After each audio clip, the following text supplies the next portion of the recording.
Our relationship with ageing can be very odd. It so often takes us by surprise, despite the fact we only need to look in a mirror to see it happening. We can deny ageing or embrace it by planning for it right now. For as Dr. Phil McGraw once said, if you don't have a plan, days turn into weeks, weeks turn into months, months turn into years, and before you know it, you're looking back and saying, I should have had a plan. We're talking about getting your things in order, legally, financially, and where you live. In this case, retirement villages, where it's possible to really connect with your community. This afternoon, Meredith and I are conducting a trivia, which we do once a month, and we get about 40 people along. But having a gym on site and all of the social things is really great. So much to do that your mind is active, and part of health is keeping that mind active, and that's what you can do in a village. It's true. Maintaining our independence is key by keeping our hearts, minds and bodies active. Plus, we need to avoid stress, which is known to increase the risk of hypertension, heart attack, stroke and even depression. Loneliness is also a known cause of stress. When we talk about loneliness, it's important we make a distinction. There is a difference between loneliness and solitude. Solitude's important. We all need time out, away from others, where we can recharge our batteries and spend some time reflecting and recharging ourselves. Loneliness can be framed best by the question that Mother Teresa used to ask when she used to come out to places just like Sydney when she was out alive, which was, is there anything worse than the feeling of being unloved or unwanted? Unfortunately, we live in a culture that says once you have passed a certain age threshold, you have nothing to contribute. You are no longer a productive member of society, you're a consumption unit and a problem. And that weighs heavily on people.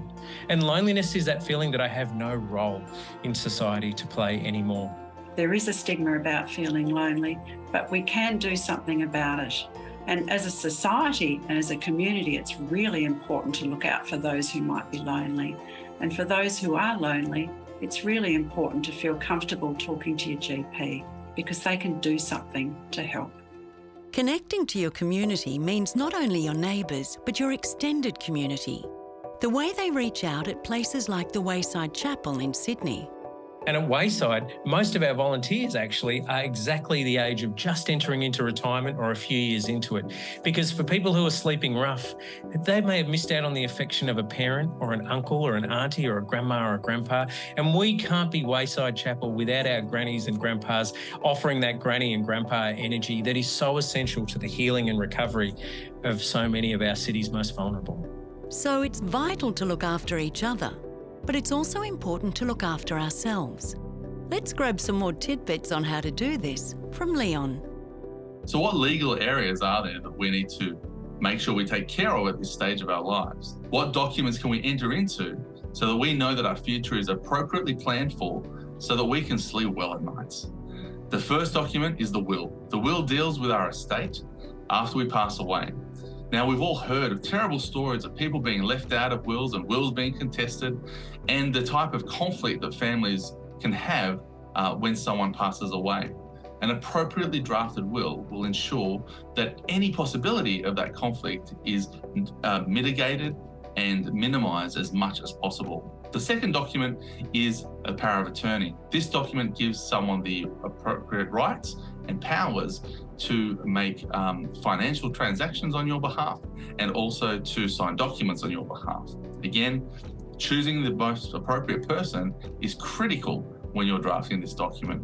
The third document, the appointment of enduring guardian, is a document that gives someone else the power to make decisions about where you live and what healthcare you receive if you can't make those decisions for yourself.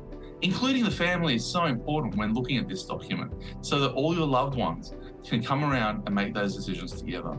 The final document, an advanced care directive, is critical so that your healthcare providers can know what your wishes are in terms of whether or not you want to be resuscitated and what care you wish to receive if you need it, but can't verbalize that or make that decision at that point in time. All these documents are critical to be worked in together for your planning for the future, and your lawyer will discuss this all with you when you make the plans with them. For more information regarding the specialists, accommodation or subjects featured in this episode, please go to thebest30years.com.au.